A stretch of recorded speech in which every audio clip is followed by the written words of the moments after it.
Hi, everybody. My name is Hannah Moon. This is Meditations for Beginners Sit, Soul, and Training. So today I want to talk about the sitting posture. So we're not going to do much of a meditation, but rather kind of help you figure out how to find your best posture. So this is for sitting. You can obviously lie down if that's what you need, absolutely. But lying down is lying down, right? That's pretty simple. But let's talk about sitting. Sitting, you could sit on the ground or you could sit on a chair. Now, if you're sitting on a chair, I recommend having the bottoms of your feet flat on the ground, because if they're not, or if you're crossing your legs, then it takes your spine out of alignment. So really, if you even need to scooch up to the edge of your chair in order for the bottoms of the feet to be flat, just that's fine. So the bottoms of your feet are flat and planted on the ground, and you can feel your contact with the seat of your chair. So we can do that. Now, if you're sitting on the ground, I recommend having a rather firm cushion, because I say that because if we use, say, fluffy pillows, even if you have two fluffy pillows, by the time you sit on it, they squish down like this. And that's not so helpful because we do want our hips higher than our knees. Um, and that'll help us be in this posture more comfortably for a longer period of time. Now, I know that some people, and actually it happens to me a lot too, well, maybe not as much, but legs fall asleep, right? And what I've noticed is that when I'm sitting down on the ground and I lean forward a little bit, right? More of my weight is toward the front of my body, and that constricts the flow of blood to my legs. So I feel like that contributes to my legs falling asleep. So if that's the case, maybe play around with maybe slightly sitting back, but not back like you're leaning back.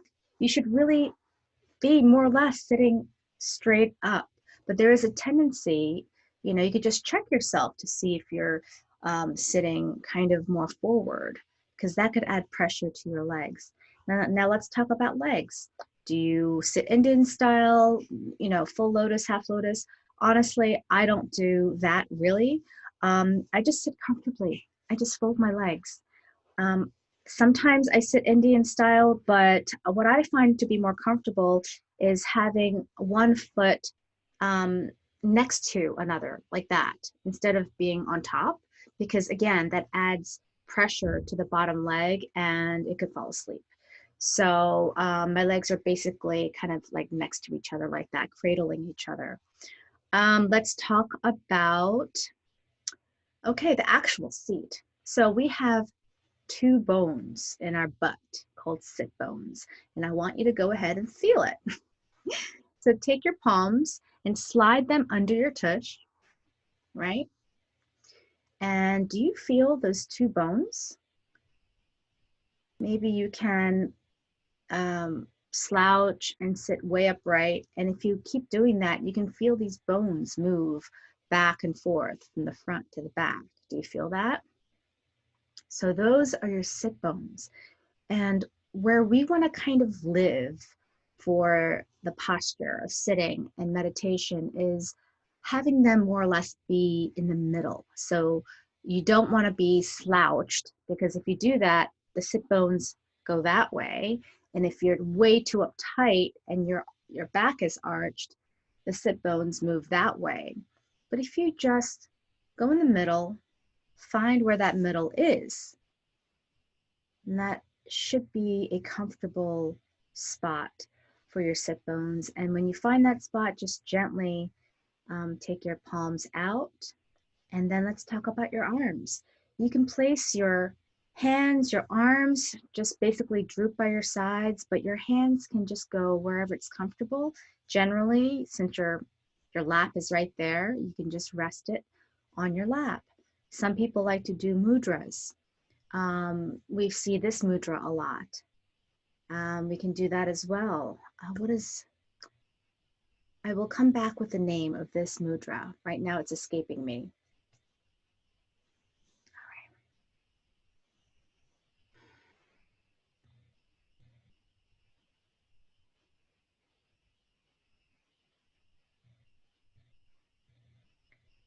And as we have our hands on our lap, we can think about broadening our chest, widening our hearts, and sort of letting the energy come down our arms and out through our fingertips. Just imagine that sort of like a waterfall. All right, good. So we've done our arms, our legs, our sit bones, our spine. So the sit bones are at the very bottom, and then we have our tailbone, and that is connected to our spine. And our spine rises up, and do you have any idea where it ends? Right here? Mm-mm. It's actually right here.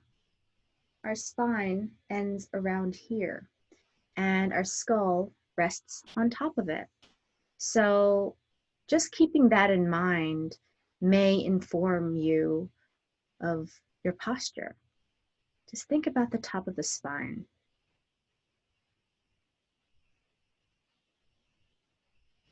And another note that I like to give people is that if your neck is pointing up, or if you're looking at the ceiling or whatever, see if you can tuck your chin closer to your chest so that the crown of your head, which is sort of, it's slightly on the back, the round part of your head, that's the crown. See if you can point that directly straight up to the ceiling, which would mean your chin would have to be just slightly tucked in.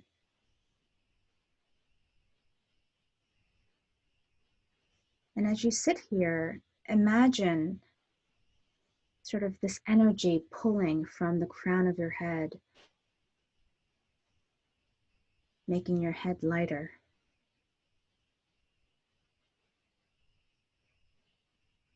And as we have that sensation, you can imagine the sit bones falling deeper into the ground.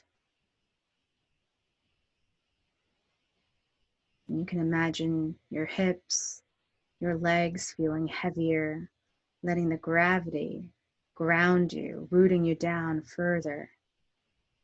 So you have this really nice pull of energy downward as well as upward. And you can imagine going up as far as you want.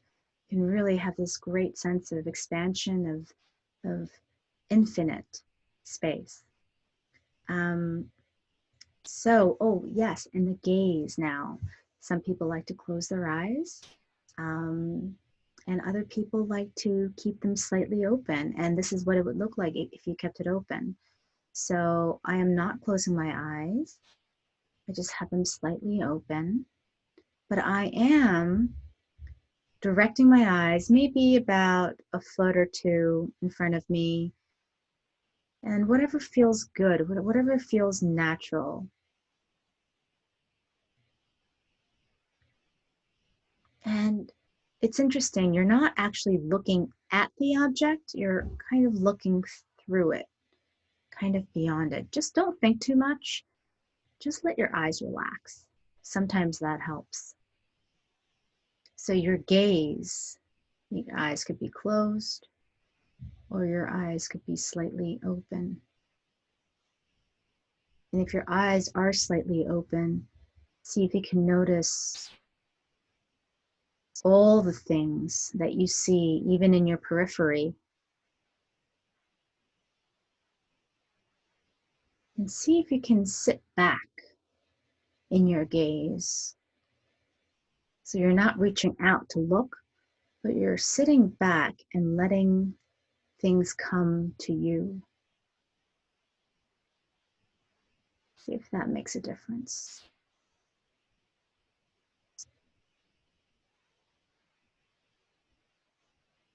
Okay, so that is the basic sitting posture. I hope this was helpful to you. I want to give a shout out to Dan Kayer, who is a fellow meditation teacher, and he's an Alexander teacher as well. And these few steps of getting into posture was something that I've learned from him that I'm kind of spreading out to the world because I think it's awesome. It's really, really good. So thank you so much for joining me, and I hope this supports your practice. Namaste.